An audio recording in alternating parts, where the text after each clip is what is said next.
Ring. This game needs little introduction. It is massive, and both the map, cause goddamn, and a number of people who talk about this, because goddamn. By the way, bro tip, once you're done playing the game, after NG+2, get mods or join the PvP code. Thank me later. Elden Ring is the latest and greatest game from good old From Software, aka FromSoft. If somehow you do not know about this developer, just think of Dark Souls, Bloodborne, Sekiro, and Elden Ring is all that, but open world. Elden Ring is a great game, masterclass even, for many reasons. Music.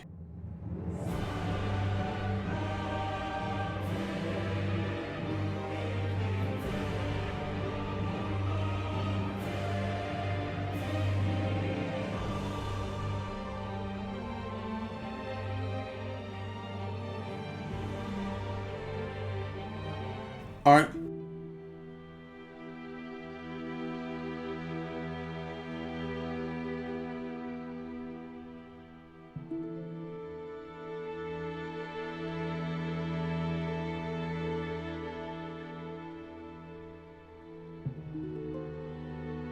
Gameplay.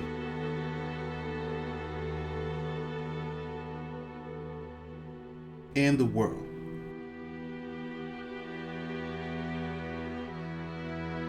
And the most important part of it all, this game is easy to break. Like getting a couple nat 20s in D&D.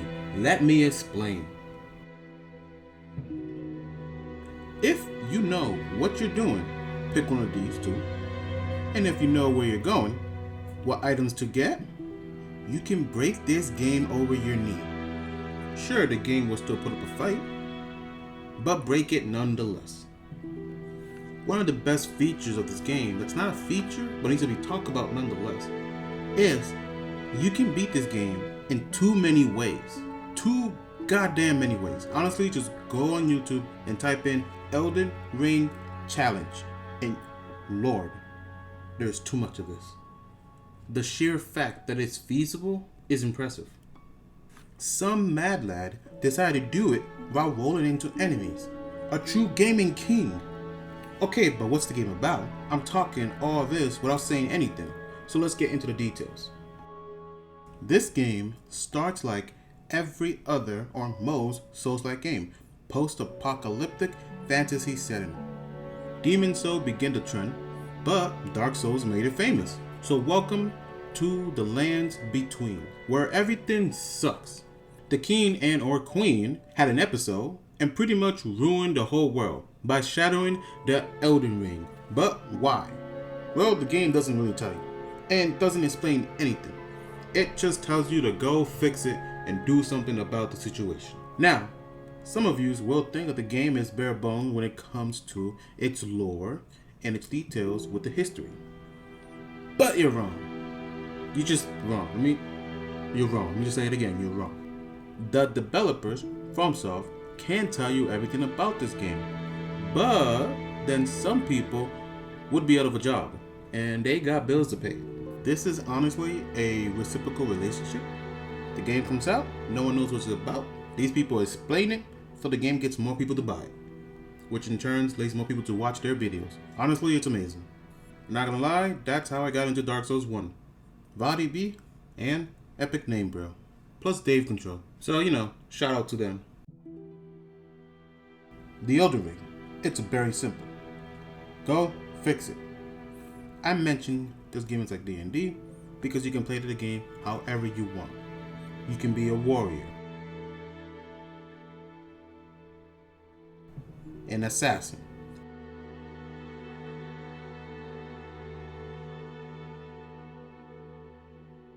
an archer, a priest, a wizard, a Jedi, a lame necromancer, guts, and whatever this is. My favorite one is Angry Grandma with a Pizza Cutter. I am not going to explain myself. Elden Ring is a game that doesn't care about the how. It just cares that it gets done. Which means you are able to do anything and have fun with it. This being a Soulsborne game, it will be hard. But this is, and I will say it 1,000 times, the easiest game from all of From Software's offerings. Do not get me wrong, you especially have to work for some of your victories. But the fact that you can go from here to here or here before you are required to do a boss is amazing. You as a player have so much you can do within these 4 areas: Limgrave, the Weeping Peninsula, Caelid, and Liurnia. I'm putting it into perspective here. The number of valuable items and materials in those 4 regions is massive. The number of free rooms and upgrade materials that are just left on the floor. Free pickups, free level ups. Merchants that sell all the good stuff. Chests that need to be opened. All of them, even the traps. Mines, cave and catacombs. Hiding away too much. Just go in there. You need to.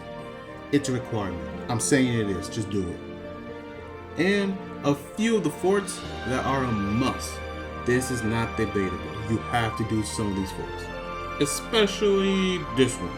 And while you're here, you can even level farm. I did this for 4 hours. Listen, just hear me out. I beat this game for the PS4. I'm going to break this game like it broke me. I'm going to abuse this game like it abused me. It's only fair. This dragon is my favorite dragon. And I know it hates me. Absolutely. And it's justified. You can and will be so overprepared that some weapons and spells can carry you far, even into this game's completion.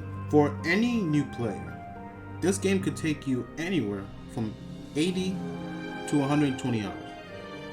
That's how long it took me, and I stopped to farm a couple times. I went around, combing the map as best I can, only to realize that I'm still missing a lot. That's so good. I still have things I can do in this game. That's how amazing this is. If we're talking straight $1 per hour, this game gives it to you all. In fact, it's a steal and you should buy it. FromSoft have earned a double purchase from me because I got it for the PS4, and to record all the footage you're going to be mostly seeing on the PC, I had to buy it again. And I don't feel burned or slighted. I'm happy with my purchase. Both times. Especially now that I can get a gun. Oh my god. Worth 100%. If you're still on the fence about getting this game, about getting Elden Ring, let me tell you why you should. A game like Elden Ring is rare in today's gaming landscape. It doesn't ask for your wallet, and it does not waste your time. It only asks one thing of you. It just wants your curiosity. It's weird, because you really have to play it to understand what I'm trying to say. But in your head, while you're playing this game, you can see what the game is trying to tell you and show you. It leads you on and on, like you're lost, but you know exactly where you're going at the same time. Let's look at this here, and it actually describe what's going on. Just look at it. I'm not being told anything here. No AI, no NPC, no fairy, no one, no super Batman vision, nothing. I am running. I see a giant golem. I make my way to him.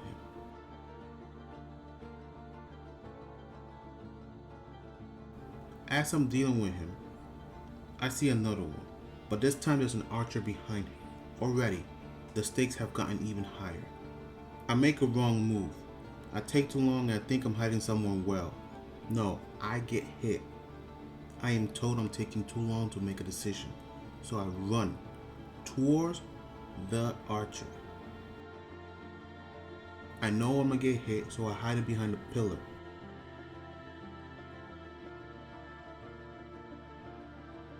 I finish off the archer and then go back for the 1v1. All this happened organically. I wasn't told a single thing, not a whisper, and I handled this situation by myself, my way. This type of encounter is everywhere in Elden Ring. It's in the underground, the woods, lake, city, the top of the world, and in the ruins of this world. This game is all about how you choose to interact with it. I could have used magic, items, a bow, or even just a bigger weapon, but I did it my way. And I think that's what I'm really trying to say here. This game gives you your own adventure. Doesn't hold your hand. Just lets you figure it out on your own. All the tools you need are there. All you have to do is play long enough to find out what is your way to the Elden Ring. It will be hard at first, but anything that is new is going to be hard. This game was made to show you the wonders of coming out on top when you struggle for a bit. Elden Ring fights back, but that's what makes it fun. It might feel unfair, but trust me when I tell you, it's really not.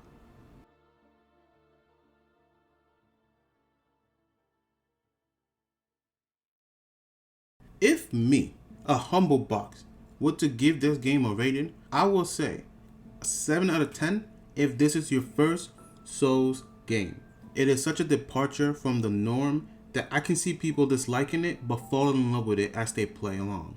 Many are not used to a game putting up a good fight, and that's what Elden Ring does. But as a veteran, 10 out of 10. This game is what it needs to be. An open world Dark Souls. There ain't much to say besides perfection. I sung this game praises. It's well earned, and honestly, you can disregard this whole section if you think the game is 10 out of 10. For me, this is a 9 out of 10, personally. I have one small issue with the game, just one. It's not that the game drags on forever, because no, if you know where to go and know what you're doing, you will get through this game relatively fast. It's not that the later maps feel empty, because they're not. The only reason the beginning half of this game feels so compact is because you have so many options. You have 4 massive regions to go through, all at once. Then after that, you unlock the underground, which is quite jam-packed. I'm not gonna list them all, but you have numerous different locations you can go to. The game just spreads out, and people still want the game to be much like the 4 first areas. So what's my small issue? Well, I think I play a little too much Bloodborne and Señora, because I miss the sidestep. I miss being able to just bob and weave like the flowing water itself, and being able to just take pop shot at a boss. But I don't get that in this game. In fact, it's hard without using Bloodhound Step. So, I understand adding a sidestep is a massive deal in this game. In fact, that alone would change the way some people play in its entirety. That's how much movement is important in this game. There is only one way to add a sidestep into this game, that level of movement into this game appropriately. And FromSoft already have in their previous work. Let me introduce you to my favorite accessory in all of Soulsborne's ever, Dark Wood Green Ring. This ring turns your road into a cartwheel. Look at it. Here comes the math. This ring in Dark Souls 1 gave you 2 more iframes. That's invulnerability frames, where your character cannot be hit by anything. So you go from 12 iframes to 14 iframes. That is not bad. It's pretty good. You also recover from your rolling animation 4 frames faster. So you go from 12 frames of rolling to 8. Your dodges are a third faster. This is huge, and FromSoft knew this. So the trade-off to this ring is that you have to be 25% lower on your equipment load. So you have to meet 25% or lower to be able to use this effect on this ring. You gain the ability to dance and move around your opponent, but you have to lack defense in order to make up for the speed and iframes you gain. I find that completely fair. Personally, I believe this is the one thing missing from Elden Ring, an ability or a condition or just this ring in general. Because I'm not talking about this then. No. Elden Ring's bosses, they start off pretty tame. Sure, they play with the timing of their attacks, teaching you not to spam roll, like Morgott, but pretty tame nonetheless. But later in the game, the attacks keep coming and coming, and it takes very little for some bosses to outright stomp you back to back. Which is why summons are so strong. Listen. Omen Killer destroys Malenia. Omen Killer destroys Malenia. He can't do it by himself, but he will put her down so much that you can manage very easily because of him. Even in her second form, he will put on the work. He won't live, but he'll get you really close. It's also why magic is so good in this game. If you don't have to fight the boss for them to die, spam all the good spells. And let's not forget some items, some consumables do damage. Some of these are so good that you should save them for bosses. And if all else fails, Jolly Cooperation is always available. Especially for you, you goddamn bastard. The highlights I have in the Soul series has always been when I entered the flow send state when I was playing a 1v1 with a boss. I don't have a PS5, so I never got to play Demon Souls, but in Dark Souls 1, it was Artorias, Gwyn, and Manus.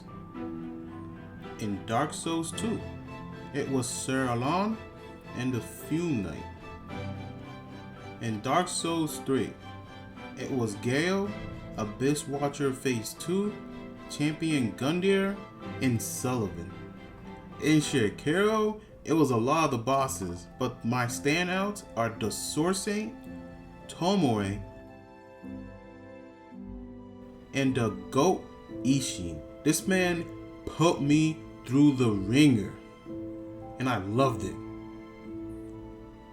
But I can honestly say, Bloodborne had most of that. Most of the game, which is fighting a huge pack of enemies with the dogs and bobbing, weaving, dodging, throwing grenades, shooting. I think that's my game. That's my game. No PC port though. But that's my game. And I think it's the shift in combat, that instead of being defensive, you should always be attacking. That's the fundamental difference between Bloodborne and the rest of the Soul series, except Sekiro. You have to be offensive there as well. The rally system, it made me fight more and heal less. So I was always in the combat. I was always thinking about just fighting. I looked less at my HP and more at the boss. Now, Elden Ring has that. You have Malenia's Rune and some talisman. That's not bad, but I'm lacking the movement that made it easier to stay in the fight. I don't want the cartwheel. I just want the sidestep. If we had a ring that made it so you can gain the sidestep, I'm okay with that. I would trade off the gut sword just to move more fluidly like an actual ninja or samurai. Happily. I want to say that the mindset of innovation and improvement on bosses from software has carried over from game to game. We can see this from Bloodborne to Dark Souls 3, and we can see how much the tools are embedded into the DNA of Elden Ring by looking at Sekiro. This leads me to believe that the principles of Bloodborne, Dark Souls 3, and Sekiro are all present and alive and well in Elden Ring. It's hard to put into words, but if you play them, and I play these games a lot, you will know exactly what I'm trying to say. Bosses over the years have improved a lot. They got in movesets, like huge movesets. They have evasion attacks, dodges. They can even cancel their moves. They check your rolling, have more effects, and let's not forget, they even have more speed. All I want, really, is this dumb ring.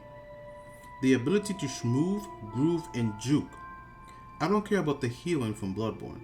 I just want the movement. At least an option to have that in this game as well. Trading blow for blow, back with a boss or an invader, is amazing. I will have Slugfest, and I just want that in this game too. If this is your first Souls game, I can't stress it enough. If this is your first, enjoy it. Play it. Get lost. Look up some tips for the casual and love it. You're not going to be used to it. You're going to have to learn something. But even me, I've removed my own bias from this game. My own bias from the history I have with this series. And I can tell you it's a 10 out of 10. For those who are coming into this game, I'll say it again. It might be a 7 out of 10. You know what? I'll bump it up to an 8 out of 10. It's a new type of game for you. So I understand the struggle, but get through it. It is 100% worth it. It's funny because Elden Ring is made from all the games that came before it. Many companies are going to try to make their own Elden Ring. This is how genre defined this game is. But I can promise you, most of all those games, without a shadow of a doubt, are going to be second or third class games compared to Elden Ring. Given the gaming industry, how it is today, with the microtransaction and the paywall, yet this game came out the way it did, free from all the greed of the corporation, shoot, we're not going to get a game like this for a long time. Just a pure AAA gaming experience. Listen, it's hard to put into words, so I'm going to end it here. Just play it. This has been Definitely Not a Box. Now don't forget to like, comment, and subscribe. It will mean the world to me. And I'll catch you on the next one, where we give a shout out to a little blue robot in a not so distant future of 30XX. But before that, please enjoy some of my highlights I had while playing Elden Ring. I know you guys are just gonna love this.